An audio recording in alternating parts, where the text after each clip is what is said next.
ഇവിടെ ജനസംഖ്യാ നിയന്ത്രണത്തിൽ മതേതരത്വം വേണമെന്ന് ഭാരതീയ ജനതാ പാർട്ടി ആവശ്യപ്പെടുന്നു. ഹിന്ദുവിന്റെ ജനസംഖ്യാ നിയന്ത്രണവും ക്രിസ്ത്യാനിയുടെ ജനസംഖ്യാ നിയന്ത്രണവും മുസൽമാന്റെ ജനസംഖ്യാ നിയന്ത്രണവും മതേതരാടിസ്ഥാനത്തിൽ വേണമെന്ന് ഭാരതീയ ജനതാ പാർട്ടി ആവശ്യപ്പെട്ടാൽ നിങ്ങൾ ഞങ്ങൾ വർഗീയവാദി എന്ന് വിളിക്കുന്നു. എന്താ എല്ലായിടത്തും മതേതരത്വവും ഭരണഘടനയും ഉയർത്തിപ്പിടിച്ച് പുരപ്പുറത്ത് കയറി നിൽക്കുന്ന വി.ഡി. സതീശനോട് ഞങ്ങൾ ചോദിക്കുന്നു, കേരളത്തിൽ മതേതര ജനസംഖ്യാ നിയന്ത്രണം കൊണ്ടുവരാൻ താൻ തയ്യാറാണോ? കേരളത്തിൽ സർവ്വ മതങ്ങളെയും ഉൾക്കൊള്ളുന്ന പൊതു സിവിൽ കോഡ് കൊണ്ടുവരാൻ നിങ്ങൾ തയ്യാറാണോ? കേരളത്തിൽ മതേതരത്വം പുലരണമെങ്കിൽ അത് പുലർത്താൻ സാധിക്കുന്ന പാർട്ടി ഭാരതീയ ജനതാ പാർട്ടിയാണ്. വന്ദേമാതരം പാടാത്തതിന് കാരണം കേരളത്തിൽ മുസൽമാൻ ഉള്ളത് കൊണ്ടല്ല. അങ്ങനെ മുസ്ലിം ഉണ്ട് എന്ന കാരണത്തിലാണെങ്കിൽ കാശ്മീരിലാണ് ആദ്യം വന്ദേമാതരം പാടാതിരിക്കേണ്ടത്.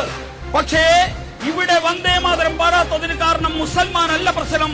ആഗോള ഇസ്ലാമിക തീവ്രവാദിയായിട്ടുള്ള ജമായത്ത് ഇസ്ലാമിയും രാജ്യത്തെ വെട്ടിവിഭജിച്ച വർഗീയ പാർട്ടിയായിട്ടുള്ള മുസ്ലിം ലീഗും. മതേതര ജനസംഖ്യാ നിയന്ത്രണം, അതിനിപ്പം മതജനസംഖ്യാ നിയന്ത്രണം ഇവിടെ ഉണ്ടോ? ഈ ജനസംഖ്യാ നിയന്ത്രണം തന്നെ ഈ ലോകത്ത് മനുഷ്യർ വല്ലാതെ കൂടുമ്പോൾ പ്രകൃതി വിഭവങ്ങൾ കുറയും.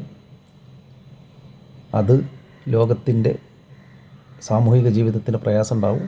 അതൊക്കെയാണല്ലോ ഈ ജനസംഖ്യാ നിയന്ത്രണത്തിൻ്റെ ആശയം. അത് വെച്ച് അറിവും ബോധമുള്ളവരൊക്കെ ഇപ്പോൾ 2 കുട്ടികൾ എന്നുള്ള നിലയിലേക്കാണ് മുന്നോട്ട് പോകുന്നത്. യാതൊരു ലോകബോധമോ സാമൂഹിക വീക്ഷണമോ ഇല്ലാത്തവർ ഇപ്പോഴും പെറ്റുകൂട്ടുന്നുണ്ടാവാം. അപ്പോൾ മതേതര ജനസംഖ്യാ നിയന്ത്രണം